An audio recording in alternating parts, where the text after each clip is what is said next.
이재명 대표가 우리 안의 작은 차이를 넘어서서 함께 손잡고 나아가자 이런 발언을 했는데 그분은 계속 통합 메시지는 내나요? 그러니까 말과 행동이 달라서 그런 거죠. 그러니까 상대 손발은 자르고 통합은 하는 거죠. 불가능한 거죠. 친명 감별사로 한다고 하면은 정청래 의원이 아마 감별을 갈 수도 있다고 볼 수도 있고. 당도 체크. 이제 이재명 대표가 당내 분열에 대한 또 네네. 언급을 했습니다. 그렇죠. 지원 유세에 나가서 우리 안의 작은 차이를 넘어서서 함께 손잡고 나아가자 이런 발언을 했는데 친명 비명 뭔가 통합 메시지를 던졌다 이렇게 좀 해석을 할 수 있을까요? 그분은 계속 통합 메시지는 내나요? 그러니까 말과 행동이 달라서 그런 거죠. 그런 거 아닌가요? 네. 그러면 이번에도 보면 최고위원들 보면 비명계 최고위원들은 다 잘라내고. 다 잘라냈죠. 그리고 더 이제 그 조홍천 의원이 얘기를 했었잖아요. 네. 그런 부분에 대해서 진정성 갖게 하려고 한다면 개딸들을 포함해서 강성 지지층들 수박 찾아내게 하고 뭐 나는 우리 표현 중에서 뭐 삭출을 한다 이런 단어가 무서워요, 무섭잖아요. 무슨 뭐 문화혁명 시대도 아니고 마오쩌둥 때 삭출한다. 근데 그럴 때 아무 말을 안 하잖아요. 통합 메시지를 내는 사람이 그런 거에 대해서 왜 대답을 안 해요? 그러니까 상대 손발은 자르고 통합은 하는 거죠. 불가능한 거죠. 그리고 더 나가서 우리 홍익표 신임 원내대표는 뭐라 그랬어요? 당에 부담이 되고 당에 전혀 그 솔직한 얘기로 기여하지 않는 사람을 어떻게 공천 주냐고까지 얘기를 했잖아요. 그런데 그게 무슨 뭐 메시지를 뭐 통합의 메시지는 그러니까 통합인 척 하는 거죠. 그건 제가 볼 때는 받아들이기도 어렵고 그동안 이재명 그 대표 작년 8월 달에 그 취임사 보세요. 통합 메시지예요. 그것도 그렇죠. 보면은 계속 통합인데 실제로 보면은 갈등. 친명의 통합인 통합이죠. 친명을 위한 통합. 옛날 그런 말도 많았잖아요. 뭐 문재인 대통령 때 사람이 먼저다라고 많이 나오는데 알고 보니까 친문이 먼저다. 막 그랬었던 적 있었어요. 비판받은 적 있었잖아요. 그렇죠. 똑같은 거죠. 우리 쪽 사람이 먼저다. 그렇죠. 그랬던 적이 있었던 것처럼 이게 이제 그 안에서 통합 메시지를 내면 일단은 진정성 있게 그리고 더 나가서 공감성 있게 해야죠. 그렇죠. 그런 게 공감, 엠퍼시라고 하는 이 정치에서 가장 중요한 요소 중에 하나는요. 겸손하고 정직하고 그리고 공감 능력이 뛰어나야 돼요. 자기 지역, 자기를 지지하는 층에서만 공감 능력이 있고 다른 쪽에서는 뭐 없다고 한다면 그건 오히려 철름발이형이죠. 그렇죠. 좋지 않다. 근데 이재명 대표가 지금은 통합 얘기하지만 정말 이번 선거 혹시 크게 이긴다. 그러면 자 봐라 나의 시대야. 비명들 너희들 두고 보자. 그러면서 오히려 독주로 폭주로 나갈 수 있다. 이런 예상도 있어요. 당연하죠. 그럴 경우에는 결국 민주당의 미래는 저는 없다고 봅니다. 우리나라 역대 총선을 보면요. 그 결국은 내분을 일으키는 세력들은 지게 돼 있거든요. 만약 그렇게 되면 비명계가 가만히 있겠습니까? 그래서 저는 최근에 굉장히 관심 있게 보는 거는 문재인 전 대통령의 행보예요. 저는 이번에 그 이재명 대표 영장 기각됐을 때 제일 놀란 사람이 누굴까? 본인 스스로 놀랄지도 몰라요. 그럴 수도 있잖아요. 제가 하고 병문안을 했는데 진짜 놀랐죠. 놀랐잖아요. 또 놀란 사람이 두 사람이 있다고 봐요. 문재인 전 대통령이라고 봅니다. 이분은 만약에 이재명 대표가 영장이 만약에 발부됐을 때는 어떻게 할 것이라는 생각을 안 가질 수가 없어요. 그렇죠. 그렇지 않습니까? 내가 이제 상황이야. 뭐 이제 친문 결집이라든지 그래서 지금 메시지 계속 내놓잖아요. 자기의 부동산 정책 문제를 포함해서 또는 이런 얘기까지 했잖아요. 진보 진영이 안보하고 경제는 보수보다 훨씬 잘했다는 메시지도 지난 9일날 그 5주년 때 얘기를 했었잖아요. 제가 그 한마디 하고 싶더라고요. 그럼 왜 5년 만에 정권이 교체되죠? 그렇지 않습니까? 그 다음에 놀라운 분이 아마 윤석열 전 대통령이라고 봐요. 아니 검사 출신이시니까 이 정도가 나오게 되면 물론 이제 법원의 판결이니까 존중을 해야 되지만 판결의 논리를 보면은 조금 받아들이기 어려운 부분도 좀 있어요. 전문 법조인들은요 다 뭐지? 그렇게 이렇게 얘기했어요. 위증을 했다는 게 그 교사를 한 게 확인이 됐는데 증거인멸이 없다. 이미 증거인멸 했으니까 다시 할 건 아니다. 그다음에 야당 대표이기 때문에 감시를 받아서 그건 아닌 것 같거든요. 감시 받은 지 별로 없어요. 그러니까 이제 지금 보면 만약에 조금 전에 다시 돌아와서 이재명 대표가 1인 독주 체제로 해서 비명. 우리 옛날에 이 표현 같은 경우는 좀 좋은 표현은 아닌데 공천 학살이라는 표현이 나왔었잖아요. 2000년도 이해창 총재가 당시에 김윤환 뭐 이기택 해가지고 43명을 쳐냈어요. 맞아요. 그때. 그래서 이제 공천 학사이라고 했는데 그때는 이제 공천 개혁이라고 하는 거를 가지고서 나름대로 선거에서 승리를 했지만 네. 그리고 2008년도 기억나시죠? 국민들 속았고 나도 속았다고 유명한 예. 우리 저 박근혜 예. 전 대표가 얘기해 살아서 돌아오세요. 그렇죠. 그 친박연대 만들었잖아요. 그래서 30석인가요? 가져갔죠. 그래서 그 제3당 됐어요. 맞아요. 친박연대가. 그건 전부 다 똑같은 거예요. 그리고 2016년도에 당시에 또 옥새 파동 네. 다 공천과 관련된 거예요. 네. 그렇게 해서 만약에 이재명 대표가 독주를 해서 뭐 비명계 걸러내고 자기가 모든 걸 주도해서 가져간다고 했을 때 지금까지 역대 총선의 사례를 봐서 그렇게 해서 선거에서 승리한 적은 저는 많지 않다고 봅니다. 네. 그러니까 이게 오히려 독이 될 수도 있다. 그러니까 지금 예를 들어서 국민의힘 같은 경우는 이게 잘하면은 약이 될 수 있는 거고. 그렇죠. 여기는 아주 그래서 뭐 기고만장할 필요가 없다라고 하는 그런 부분 쪽으로 보더라도. 근데 지난번에 며칠 전에 어젠가 그저께인가 이재명 대표가 유세장에 갔을 때 보면 거의 희희낙낙 기세 등등 거의 이미 선거 이겼어요.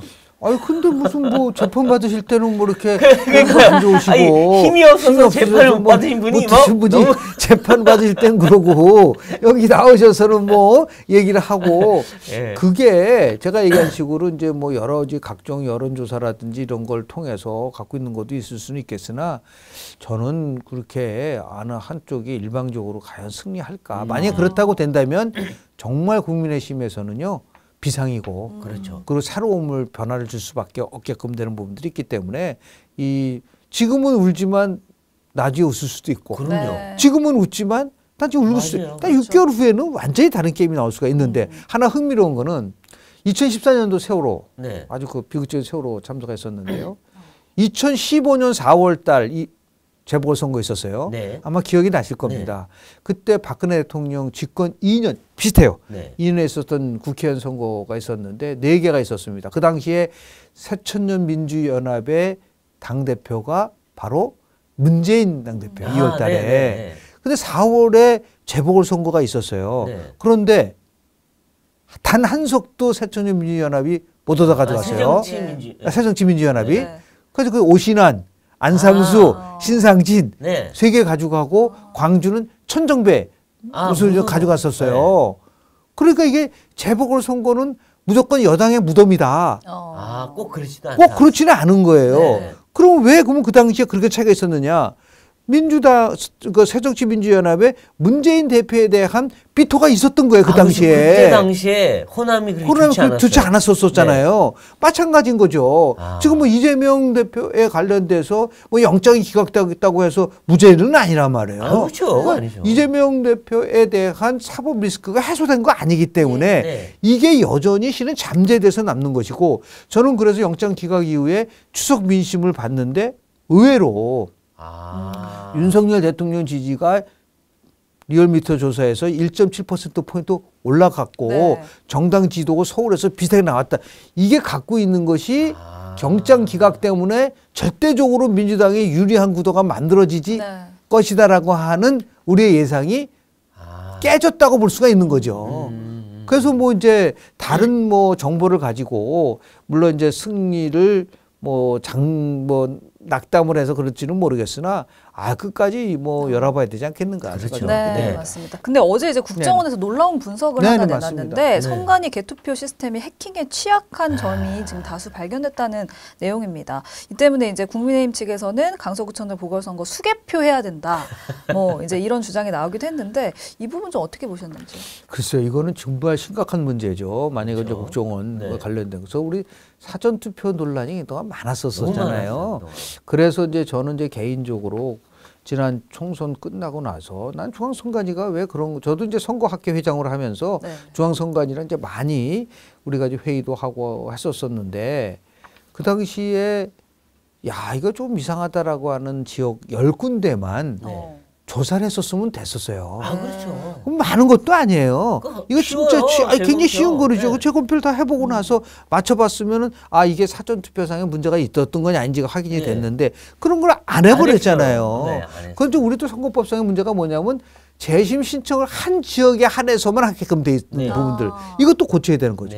그러니까 사전투표에 대해서 신뢰하지 못하는데 왜 신뢰하지 못할까라고 했을 때 지금 이제 국정원의 이제 발표 내용을 보니까 자꾸만 야 이거 혹시 사전 투표에서 투표하고 또 본 투표에서도 한 거 아니야? 네. 또 뭐 이런 의심을 갖게 되는 부분들이 막 나왔기 때문에 네. 이거는 제가 볼 때는 그나마 그래도 총선 6개월 전에 이 부분에 대해서 문제 제기가 나왔었던 거는 저는 굉장히 잘 된 거라고 좀 봐요. 촘촘히 방어막도 만들고 여하튼 간에 단 하나의 부정적인 요소가 있으면 안 된다고 하니까 그리고 뭐 지금 생각을 한번 해보세요. 뭐 강서구청장 선거 뭐 투표율 50%고 전체의 유권자 수가 한 56만 명 되나요? 50%가 한 30만 명 정도 되고 그리고 이제 투표 따진다고 한다면 건수 작업을 하도 그렇게 많이 드는 건 아니잖아요. 그리고 인원을 확 늘리면 되죠. 한 군데서만 하는 거니까 이게 전국에서 한다 그러면요. 그러니까 원래 중앙선관위가 그렇게 아주 선제적으로 나와야 된다고 봐요. 그 투표는 과정도 중요하지만 결과가 공정하지 않으면 그건 민주주의에 대한 믿음이 무너지는 거가 될 수밖에 없기 때문에 그것도 나름대로 한번 고민을 좀 할 필요성이 있지 않을까라는 생각이 됩니다. 지금 선관위가 너무 수동적이고 소극적이에요. 그러니까 이 전에 사전투표 의혹 나왔을 때도 저는 계속 얘기했거든요. 왜 이거를 다시 검사하고 해서 결과를 다시 내고 신뢰할 수 있는 조치를 취해보라고 했는데도 아무것도 안 해요. 제가 수없이 얘기했어요. 10군데만 아니면 5군데만이라도 집중적으로 해서 처음에 등록은 어떻게 했고 투표장은 발급 이거 쭉 보면 되거든요. 그래야지 그다음부터 사전투표에 대해 신뢰를 갖게 되고 지금 사전투표율이 이번에도 22.6%인데요. 이게 굉장히 많은 거예요. 25% 30%까지 나오기 때문에 그러면 이 사전투표 포함해서 이 전체적으로 국정원이 해킹에 노출됐다고 한다고 했을 때 이거는 뭐 엄청난 일이죠. 그러니까요. 전에도 이제 자동 투표 분류기 처음 나왔을 때도 막 의혹이 나왔는데 그때는 그래도 선관위가 뭐 시연도 하고 아닌 거 뭐 보여주기도 하고 그랬는데 지금 선관위는 아무것도 안 하는 거예요. 그래서 저도 선관위가 왜 이렇게 소극적이고 보수적이고 뭐 이상하게 바뀌었는지 그러고 나서 자기들 내부에서 뭐 직원들은 다 뭐 자기 가족들 뭐 취직시키고 뭐 그리고 돈 빼먹고 이런 일들이 자꾸 벌어지니까 선관위가 신뢰를 완전히 잃어가고 있어요 지금. 그 과거에 임자순, 김호열 총장이 계실 때 선관위랑 지금이랑 너무 다른 게 제가 이런 얘기를 많이 하거든요. 선관위는요. 독립적인 헌법기관입니다. 이게 대법원, 헌법재판소, 중앙선거관리위원회 전부 다 이게 독립적인 헌법기관이기 때문에 정부의 눈치를 보지 않아도 되는 거죠. 소신과 그리고 정말 국민의 편에 서서 한 점의 의혹도 없이 선거를 관리를 해야 되는 부분들이잖아요. 이게 다른 나라랑 비교해 봤을 때 우리나라 그 선거 관리 시스템이 그런 평가를 많이 받았는데 이상하게 문재인 정부 들어오고 나서 그 중앙선관위 상임위원을 임명할 때 그때부터 막 문제 제기가 많았었어요. 그러다 보니까 정말 뭐 2022년도 총선 때 기억나시잖아요. 내로남불 쓰면은 안 된다. 내로남불을 그거 중앙선관위에서 결정한 거예요. 이상해요. 그래서 그때부터 중앙선관위가 너무 이거 형평성 있고 균형성을 잃어버린 게 아니냐라는 지적도 나왔었고 또 하나 중요한 거는 국정원을 포함해서 이게 지금 이 보안 점검을 받아야 된다고 많이 얘기를 했었는데도 얘기 나왔었던 거예요. 계속 거부하는 거예요. 거부했었었죠. 그러니까 이제 그거를 이번에 이제 들여다 보니까 자기네 뭐 사전 점검을 하니까 100% 완벽하다고 그랬는데 국정원 조사하니까 뭐 30%대 초반으로 이게 정말 북한이나 중국이나 아니 어떤 다른 세력들이 해킹에 들어오면 어떡할 거예요 이거 지금. 또 이제 하나 이제 국민들이 이번에 한국하고 중국하고 그러니까요. 그 의원정 있었었지 않습니까? 어떻게 한국에서 90%가 91%가 이게 뭐지 이제 그렇게 생각을 했는데 이거 혹시 우리 선거 때 이런 식으로 해서 만약에 해킹이 들어오면은 어떻게 될까? 두려움도 있고 불안감이 있잖아요. 그쪽에 충분히 그럴 수 있는 요인이 있잖아요. 그러니까 조금이라도 우리가 위험 요인이 있다고 한다면 빨리 그거를 해결하는 것이고 누가 해야 됩니까?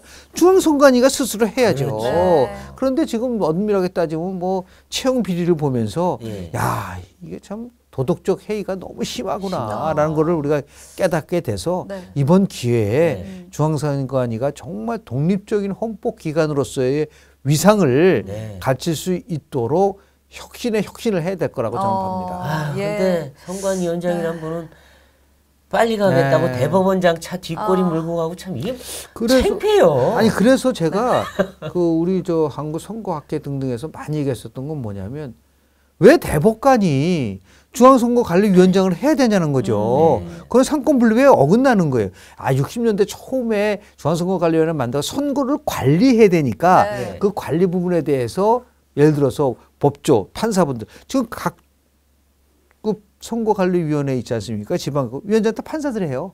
그러니까 중앙선거관리위원회 위원장이 대법관의 사람이 아니라 정말 중립적이고 나름대로 선거를 제대로 관리할 수 있는 분을 중앙선거관리위원장으로 선출해야 된다. 그런 거가 되는 거예요. 아니 대법관을 하면서 왜 중앙선거관리위원장을 해요? 독립적인 헌법기관인데 이거부터 뜯어 고쳐야 되지 않을까라는 생각을 좀 하게 됩니다. 총선 전에 좀 그런 제도들이 좀 잘 정비가 됐으면 좋겠습니다. 지금 총선이 6개월 남았습니다. 짧다면 짧고 또 길다면 긴 시간이 남았는데 지금 여러 가지 변수들이 좀 작용을 할 것으로 보이잖아요. 교수님이 보시기에 총선 결과를 좌우하는 변수들 어떤 것들이 좀 있을까요? 저는 3대 변수가 있다고 봅니다. 역대의 총선 사례를 통해서 제일 첫 번째가 역시 공천과 관련된 거예요. 그러니까 조금 전에 말씀드렸지만은 2016년도에 제가 한번 말씀을 좀 드릴게요. 2015년도 때 추석이 9월이었고 그리고 10월 달에 조사를 했을 때 박근혜 전 대통령의 국정운영 지지도가요. 47%였었어요. 그랬는데 추석 전보다는 1%포인트 졌습니다. 그리고 지금 한국갤럽 조사 말씀을 드리는 겁니다. 그리고 47, 43, 42로 3가 떨어졌었어요. 그런데 2015년도 10월서부터 2015년도 12월 연말까지 14차례 한국갤럽 조사에서 박근혜 대통령의 평균 지지율이 43%였어요. 그리고 당시에 새누리당의 지지가 40%였고 새정치민주연합의 지지가 20%대였고요. 엄청난 차이가 났어요. 쳤잖아요. 그러니까요. 쳤잖아요. 그 몇 달 사이에 완전히 바뀌어버렸어요. 뭐가 있었냐고. 압승 얘기가 나요. 압승. 근데 그냥 패배. 엄청 파동이죠. 그렇죠. 그러니까 이제 모든 것을 대통령실을 포함해서 이게 그 김무성 그때 당대표랑 공천 갈등을 일으키고 반면에 새정치민주연합은 벼랑간 김종인 비대위원장을 갑자기 딱 해가지고 김종인 비대위원장이 당명을 더불어민주당으로 바꿨어요. 그리고 나서 제일 먼저 한 게 뭐냐. 이해찬, 정청래, 정봉주, 임수희 날려버렸어요. 그러니까 야 이해찬이가 날아가는구나. 그렇죠. 당의 핵심인데. 그러니까 여기는 개혁공천인 것처럼 보이고. 그렇죠. 여기는 이렇게 대통령 지지도도 높고 정당 지지도가 높은데도 불구하고 이거는 옥새 파동을 해가지고 이 공천. 이것 때문에 결국은 진 거예요. 2016 공천에 탄핵까지 간 거고. 그거 똑같잖아요. 2008년도 국민도 속았고 나도 속았다. 그때 친박 완전히 살생부 만들어가지고 그랬었고 2016년도에는 그것도 있잖아요. 친박 간별사까지 나왔었잖아요. 병아리 간별도 아니고 뭐 이게. 그렇게 해가지고 결국 공천에서 망한 거예요. 이게. 그래서 이번에도 어느 정당이 정말 국민이 공감할 수 있고 개혁 공천을 할 수 있느냐가 첫 번째. 그래서 제가 이재명 대표가 결국은 이게 뭐 똑같은 친박 간별사가 아니라 친명 간별사로 한다고 하면은 그거는 뭐 눈에 보도 뻔해요. 정청래 의원이 아마 간별을 할 수도 있다고 볼 수도 있고. 강도책. 최경환 의원이 뭐 간별했었었는데 이제 그런 부분들이 이제 가장 큰 거라고 좀 이번에는 당도 측정사래요. 당도 측정사. 그런 부분들이 이제 공천에 대한 부분들에 대한 부분이 제일 저는 이제 큰 거라고 좀 보고요. 두 번째 중요하게 보는 거는 결국은요. 선거라는 거는 누가 더 혁신을 많이 하나 게임이에요. 그러니까 새로움을 보고 찍는 겁니다. 근데 지금 이제 보면은 여나 야나 특히 민주당은 민생도 없고 방탄만 있고 그렇지 않습니까? 그렇죠. 그러니까 혁신이 사라졌어요. 네. 이렇게 해서 계속해서 체제를 가져간다고 했을 네. 때는 어려워 복잡될 수밖에 없고 네. 깜짝 놀랄 만한 혁신이라서 그 아까 제가 말씀드린 것처럼 정말 국민의힘이 과거의 YSDJ처럼 대혁신을 하는 거라든지요. 예. 그러면서 외부에 새로운 인물들을 영입을 하고 그리고 그치. 이제 국민의힘이 지향하는 가치를 같이 공유할 수 있으면서 젊고 새로운 이러한 인물로 혁신을 한다고 한다면 그게 이제 나름대로 상당하게 중요하게 영향을 미칠 수밖에 네. 없는 요소가 그렇죠. 되고요. 네. 그리고 결국 뭐냐면 저는 세 번째 다시 얘기하지만은 이재명 대표 체제 속에서 과연 민주당이 단일팀으로 만들 수 있을 것인가. 그게 굉장히 중요해요. 그래서 결국 뭐냐면 문재인 변수라고 저는 봅니다. 네. 그러니까 문재인 대통령은 잊혀진 사람이 되겠다고 했는데 네. 지금 그 보면 전혀 잊혀진 분이 아니신 네. 행동을 하시잖아요. 여기 있어요. 매일 네, 하고 그렇잖아요. 계시죠. 그래서 만약에 친명이 친문을 치고 친낙을 치는 순간 거기는 언제든지 분열되고 분단될 가능성이 굉장히 크고 네. 그러면 그거를 누구가 결국은 주도할 수 있느냐. 결국은 문재인 대통령이 보이지 않게 네. 할 수 있는. 그래서 아마 네. 자신들이 선거에서 승리하기 위해서는 막판에 이재명과 대표와 문재인 전 대통령이 극적으로 타협할 가능성이 저는 있다고 봅니다. 있죠. 그래서 오히려 합의 비대위로 가져가면서 네. 우리는 혁신합니다. 라고 가져갔을 때 네. 국민의힘은 어떠한 혁신으로 결국은 그렇죠. 붙을 거냐. 예. 그러니까요. 혁신 대 혁신에 대한 싸움인 거죠. 그렇다고 예. 지금 용산과 검사들을 앞세운다면 그건 혁신도 아니잖아요. 그래서 그거를 네. 얼마만큼 파격적으로. 네. 그래서 지금도 이제 국민의힘 같은 경우에 집권 여당이기 때문에 나는 지금도 왜 이재명 대표 체제는 그렇다 치더라도 인재영입위원장이 이렇게 모습을 드러내고 있지 않을까. 그렇죠. 그래서 아주 정말 새로운 분이 인재영입해서 젊고 나름대로 새로움을 줄 수 있는 거로 가져간다고 여당 한다면 집권 여당의 프리미엄은 제일 큰 거죠. 사람들을 많이 모을 수 있는 모으고 거예요. 그 세 번째가 정책을 주도할 수 있는 그렇죠. 겁니다. 그러니까 또 하나는 뭐냐면 야당 심판론이라는 거 표현보다도요. 에이, 그건 제가 볼 안 때는 먹고요.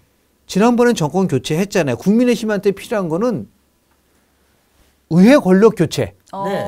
그러니까 이게 지금 2년간을 180석에 육박하는 그 의석을 가지고 결국 이제 어떻게 보면은 의회 권력을 장악했잖아요. 네. 그랬을 때 과연 나라가 어떻게 됐고 우리가 의회 권력을 잡으면은 어떠한 나라를 만들 수 있겠다라고 하는 최소한도 국민의힘이 정권을 선거에서 이겼을 때 10가지에 대한 법안은 반드시 네. 관철시키고 그랬을 경우는 일자리는 몇 개 만들어지고 성장률은 어떻게 들어가고 이렇게 하면서 뭔가 그렇죠. 희망을 심어줄 수 있는 네. 어떠한 정당이 결국은 미래 세대를 위해서 나름대로 왜냐하면 2030 세대에서 결정되기 때문에 그렇죠. 이러한 이슈에 대한 문제를 선점해서 나갈 수 있을 것이냐라는 네. 부분인데 제가 나름대로 이렇게 쭉 개인적으로 조사를 해보니까 지금 보수가 지향하는 가치는 통상적으로 한 3가지가 있습니다. 성장, 자유, 그리고 법치. 네. 그리고 보수가 강조하는 게 정의, 평등, 분배예요. 네. 이걸 조사를 해보니까 선호하는 거는 거의 비슷하게 나오더라고요. 네. 그런데 딱 공정이라고 하는 것이 여전히 시대 정신인 거예요. 네. 공정이라는 게. 네. 그러니까 여든 야든 간에 정말 행동하는 우리가 얘기하는 민생으로 갔으면 좋겠다. 행동하는 공정으로 갔으면 좋겠다. 네, 네. 말은 다 공정이라고 얘기를 하는데. 아니, 문재인 대통령 공정한 사회 얘기하고 본인은 내로남불했잖아요. 그러니까 그래서 행동하는 공정을 보여줄 수 있는 정책도 만들고 대안도 네. 만들고 이렇게 하는 것이 막판에 네. 결국은 중도층이라든지 무당층으로 움직일 수 있는 부분들도 있고 네. 다만 국민의힘은 나름대로 지금 굉장히 뭐 위축됐다고 볼 수도 있겠으나 그래도 네. 예를 들어서요. 인재풀은 많은 거예요. 네. 예, 뭐 우리 지난번에도 말씀을 좀 드렸지만은 뭐 예를 들어서 뭐 오각편대도 만들고 네. 예, 그렇지 않습니까? 그렇게 얘기를 해서 새로움을 줄 수 있는 그러한 그 나름대로의 그 정책이라든지 네. 이런 어젠다라든지 이런 것들을 끌고 나갈 수가 있다고 한다면 아주 나름대로 의미 있는 한판 승부가 되지 않을까라는 생각을 좀 하게 됩니다.